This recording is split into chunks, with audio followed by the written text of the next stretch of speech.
সাভারে ডাকাতির প্রস্তুতিকালে ৮ ডাকাত সদস্যকে গ্রেফতার করেছে পুলিশ। শুক্রবার ভোররাতে অভিযান চালিয়ে তাদের আটক করা হয় বলে জানিয়েছে সাভার মডেল থানা পুলিশ।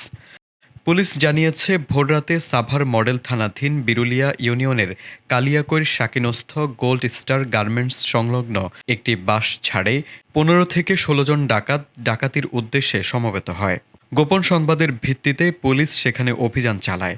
পুলিশের উপস্থিতি টের পেয়ে ডাকাতরা পালানোর চেষ্টা করলে ধাওয়া করে ঘটনাস্থলে ৮ জনকে গ্রেফতার করা হয়। গ্রেফতারকৃত আসামিদের থেকে বিভিন্ন ধরনের দেশীয় অস্ত্র উদ্ধার করা হয়েছে।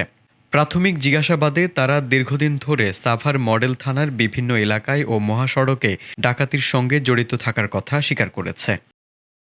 গ্রেফতারকৃতরা হলেন সানি মিয়া, রাসেল মিয়া, রিপন মিয়া, শাহিন মিয়া, মাসুদ রানা, সোবাহান মিয়া, নূর নবী ও ইমন মিয়া।